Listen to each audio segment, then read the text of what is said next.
Hello boys and girls, on my desk right now is a new TRX4m build based on a DBRC Gila Monster chassis.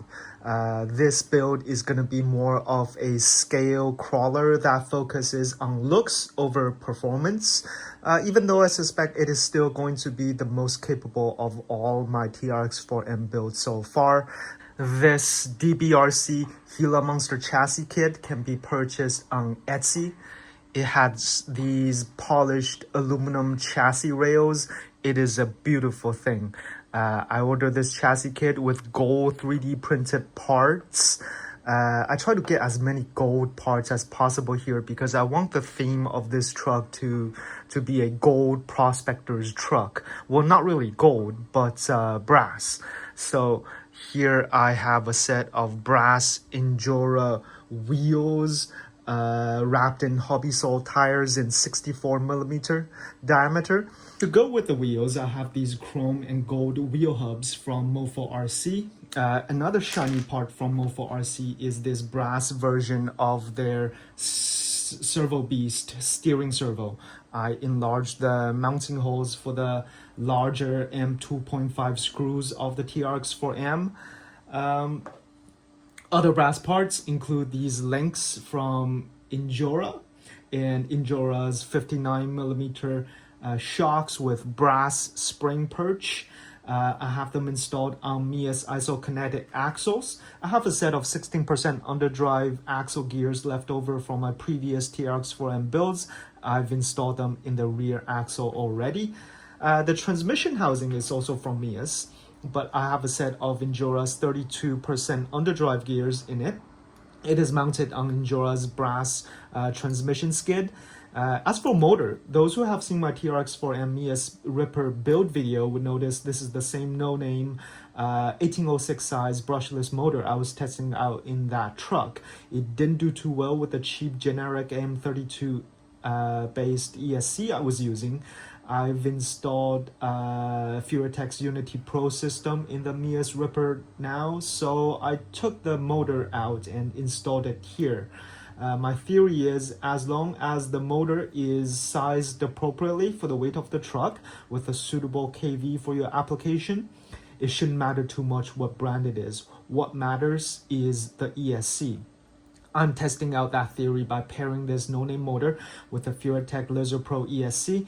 We'll see how this combination performs. Basically, I want everything that isn't gold to be silver to kind of match with the polished chassis rails. This chassis is one of two chassis offered by DBRC. This is the less high-performance model designed to work with the stock transmission skid. It does give the transmission skid a 8-degree forward tilt for more front end weight bias and lower center of gravity. And when ordering it, you can choose whether you want it to have sliders shaped to work with WTMicro bodies or FlubRC bodies. I chose a WTMicro body for this one because I just built a SCX24 hard body class comp truck using a FlubRC body. You can find that on my channel. So for this TRX4m build, this is the WTMicro body I got, a resin printed Willys Jeep pickup truck. It can also be purchased on Etsy, or you can buy it through WTMicro's website directly. Now he has his own web store. This WTMicro body comes with a pair of sliders too, but those sliders are for the stock chassis rails without an angled transmission skid. As you can see, I've already done a bit of sanding and have prepped the body for primer. I'll spray on a layer of primer, a few layers of paint, and then decorate it to fit the theme of a prospector's truck. So let's get to work. I'm using a burgundy colored primer, so it shows up as rust when I sand away the top coats. For the top coat, I'm using Tamiya's TS87 titanium gold. Aside from using sandpaper to expose the dark red underneath, I'm also using a sharp pointy file to make chips and deeper scratches to mix things up a little. I bought a bunch of Dollhouse accessories to go along with the theme. Here's a little wooden basket. I colored it to make it look more realistic. I dipped a piece of cloth in watered down paint to line the basket. I glued some gold bars in it and a couple of bottles of liquid gold Tennessee whiskey, and topped it off with a gold-plated pistol. I painted some real pebbles gold to simulate gold ore. I used the bottom of an aluminum bucket to make this prospecting pan. I glued the gold ore as well as some more pebbles on the pan along with a couple of prospecting tools. I 3D printed this pickaxe, trimmed it and colored it so it fits, and glued it to the bed of the truck along with a dollhouse lantern. I put another gold-plated pistol on the bed for good measure. Then I finished it off with a couple of drinking glasses. I made the front and rear windshield using thin, clear Lexan. I made some light scratches by just rubbing it on my work surface. I cut the windshield using an X-Acto knife to make some cracks in the glass. And I stabbed the Lexan with a pick to make bullet holes. All the glue I'm using is E6000, including here where I attached the windshield to the body. Lastly, I hung a gold-plated rifle on the rear windshield for that icing on the cake. I intentionally got the longer high trail links even though WTMicro's Willys Jeep is designed for the standard TRX4m wheelbase because I want to bend the rear links to make them double bend for more clearance. In the front, I actually unbent the lower links to make them longer so I can lean the servo back because the forward tilt of the transmission skid from the chassis makes the servo tilt forward too. I used the 2-wrench method to straighten links that are already bent. However, I discovered a couple of issues during test fitting. First, simply straightening the front lower links doesn't tilt the servo back far enough. I needed to lengthen them some more.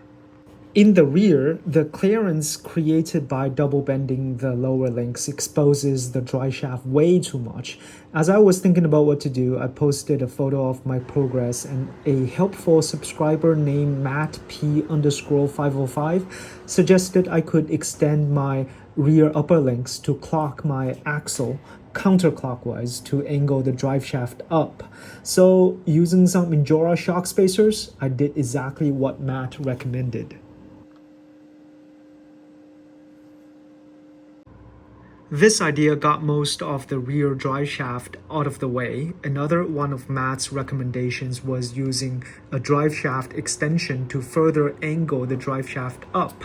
So I purchased some driveshaft extenders from RampCrab. I installed it with a shorter driveshaft in the rear, and that did the trick. So thank you very much, Matt. You were tremendous help.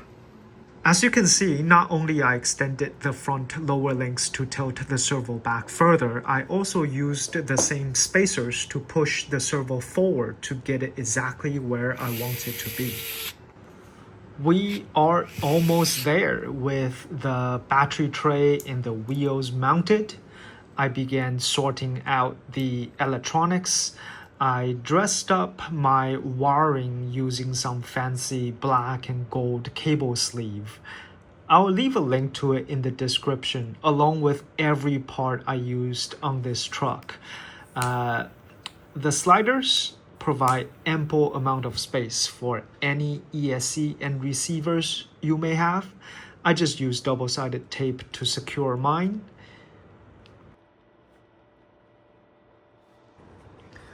Okay, I am lucky this time everything worked right away. motor has motion and I have control. Let's go outside and test this rig out.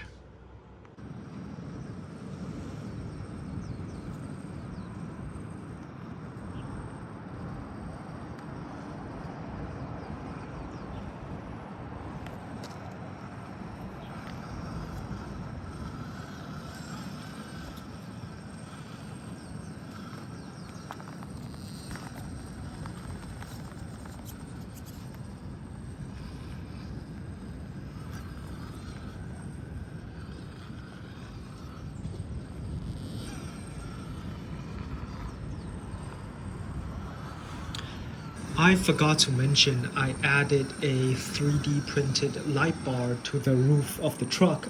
I was printing a body I found online and this light bar was a piece of it. It wasn't designed for this truck. I had to cut some parts of it away to make it fit. It's glued onto the roof, again using E6000. I also dabbed tiny bits of the glue on certain spots of the body and then sprinkled on some dirt.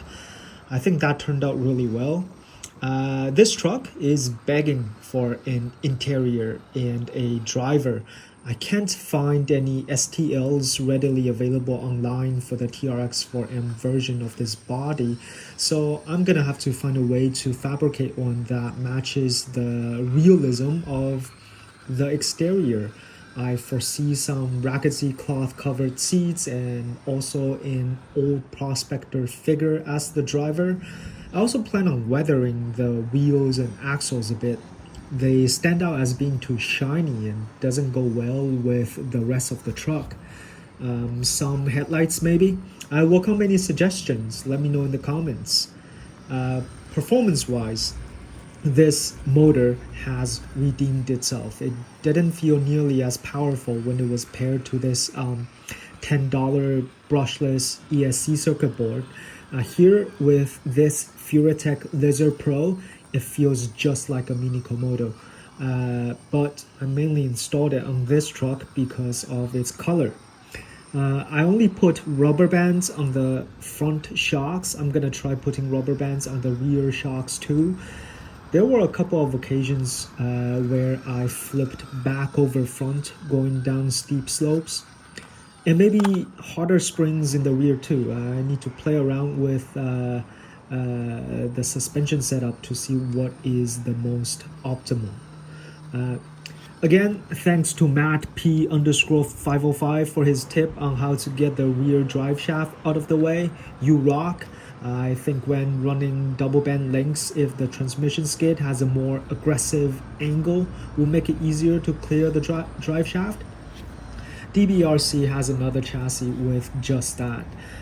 Anyway, that's it for now. This has been a fun build, trying my hand at making these scale accessories. Thank you guys for watching. Stay tuned for the next one. Goodbye.